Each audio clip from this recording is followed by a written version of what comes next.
Dear learners, I am going to discuss about scouring process. At the end of the lecture, you will be able to state the purpose of scouring process and composition of cotton, discuss the natural and added impurities present in cotton, summarize the chemical method of scouring and its merits and demerits, enlighten the various enzymes and its action on substrate, elucidate the bioscouring process, describe the mechanism involved in various enzymatic scouring and its results, explain the scouring process and its merits and demerits, confer the procedure involved in scouring of colored materials. Finally, you will be able to test the scoured sample. Now let us see the scouring process. The main objective of scouring process is to remove the natural and added impurities present in raw cotton and leave the fabric in a highly absorptive condition without chemical or physical damage. Please look at the composition of raw cotton. Cellulose occupies a major composition 80 to 85%, moisture content 6 to 8%. The remaining things are natural impurities present in raw cotton such as nitrogenous material, mineral matter, wax, oil and fat content, pectinous substance, hemicellulose substance. During the production of cotton, the plant absorbs potassium and other metals as normal nutrients. The following metals are found in raw cotton fiber: potassium, calcium, magnesium, sodium, iron, manganese, copper and zinc. Metal in cotton are of importance of processes, can contribute to problem in bleaching and dyeing process. Decomposition of peroxide by iron and copper ions, which may induce the fiber damage. Seed coat fragments present on the surface of cotton fiber are the most resistant impurities and are formed from mature or immature seeds during mechanical processing. They are usually black or dark brown in color. Now let us see the chemical scouring process. The recipes are sodium hydroxide 3 grams per liter, soap 1 to 2 grams per liter, surfactant 1 to 2 grams per liter, sodium silicate 5 grams per liter, set with the substrate at room temperature with wetting agent, detergent, sequestering agent and alkali. Raise the temperature to 95 to 100 degrees Celsius at a rate of 1 to 3 degrees Celsius per minute. Continue for 60 minutes. Cool down. Rinse twice with hot water. Now let us see the main reactions takes place during the scouring process. Basically, there are two reactions takes place during the scouring process. The first one is saponification. Saponifiable oils are converted into soap. Proteins are hydrolyzed into soluble degradation products. Simple amino compounds are dissolved or hydrolyzed into ammonia. Pectose and pectins are changed into soluble salts. Mineral matter is dissolved. The second reaction is emulsification. Unsaponifiable oils and wax are emulsified by soap. Dirt particles are removed. Other impurities are broken down into soluble products. Now let us see the functions of chemicals used in scouring process. Non-cellulosic constituents consist of pectin, fats and wax, protein and natural colorants. The reaction of sodium hydroxide. Oil and fat reacts with sodium hydroxide, gives soap and glycerin. Protein reacts with sodium hydroxide and gives amino acid and sodium salt of amino acid. Pectin reacts with sodium hydroxide, it gives pectic acid. Surfactants, it acts as a reduce the surface tension existing in interfaces. Sodium silicate acts as a stabilizer. Sequestering agent convert the hard water into soft water. Sodium sulfite reduce the duration of scouring by act as a reducing agent.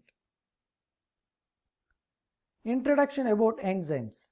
Enzymes are used in scouring process.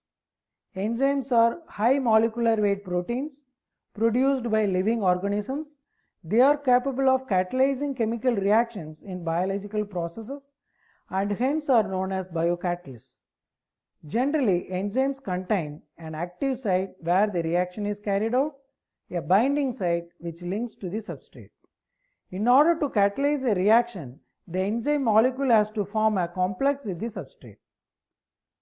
Continuation of enzyme. The enzyme has a quite specific three-dimensional shape. Please look at the figure. It shows the three-dimensional shape of the enzyme. The enzyme is connected to the substrate by lock and key mechanism. Please look at the figure. This shows the lock and key mechanism of the enzyme.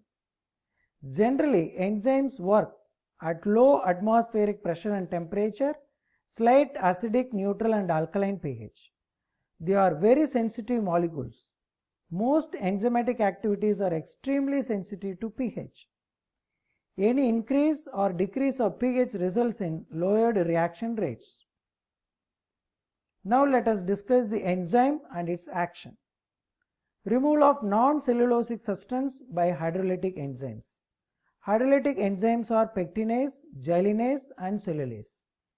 Enzymatic degradation of pectin accelerates the removal of wax material from the cotton. Pre-treatment with hot water during pectinase treatment further improves the wettability of the fabric. Wax have a melting point of 70 degrees Celsius. During the pre-treatment, they melt and disperse into the treatment bath, or they are redispersed on the fiber surface. Alkaline pectinase process results in textile being softer than those covered in conventional sodium hydroxide process. The degree of whiteness is often less. Process is not suitable for removing seed coat fragments and modes. The continuation of enzyme and its action. Cellulose enzymatic treatment improves significantly the water wettability and water retention capacity of cotton fabrics. Protease are enzymes that catalyze the hydrolysis of proteins. Different kinds of proteases have been investigated. Results prove that protease have a slightly effect on improving wettability. Protease treatment causes no change in the tensile strength and surface properties. Lipase catalyze the hydrolysis of fats. Lipases attacks the ester bonds, regenerating water-soluble glycerol and water-insoluble fatty acid. Lipase treatment does not improve wetting and retention properties of cotton fabric. Now let us discuss about the solvent scouring process. Solvents are used for scouring process. Solvent with detergent, it removes fat, wax and other impurities present in raw cotton. Solvents such as trichloroethane, trichloroethylene and perchloroethylene. The chemical structure of the solvents are displayed in this slide. The solvent dissolves wax and hydrocarbon impurities. Detergents helps in emulsifying solvent and wax. Emulsifiable solvent removing unsaponifiable wax. Now let us see the scouring of colored materials. Colored goods such as dhotis and saris with colored borders need to be scoured and bleached the undyed grey yarns. Precautions to be carried out during the scouring of colored material. Use of mild alkali instead of strong alkali such as sodium hydroxide. Scouring has to be carried out at low atmospheric pressure and temperature should not exceed 80 degrees Celsius. Gear can be used by keeping the lid open. Now finally we will discuss about the testing of scoured material. The drop test.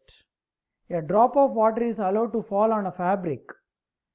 The fabric has to absorb the drop of water within less than 3 seconds. The fabric is meant for printing. It has to absorb less than 1 second. Wicking test, sinking test are also has to be carried out to test the scouring sample. Protein content can be analyzed by nitrogen analysis. Residual wax content can be analyzed by means of methylene blue absorption test. Hemicellulose and sugar content can be analyzed by means of copper number test.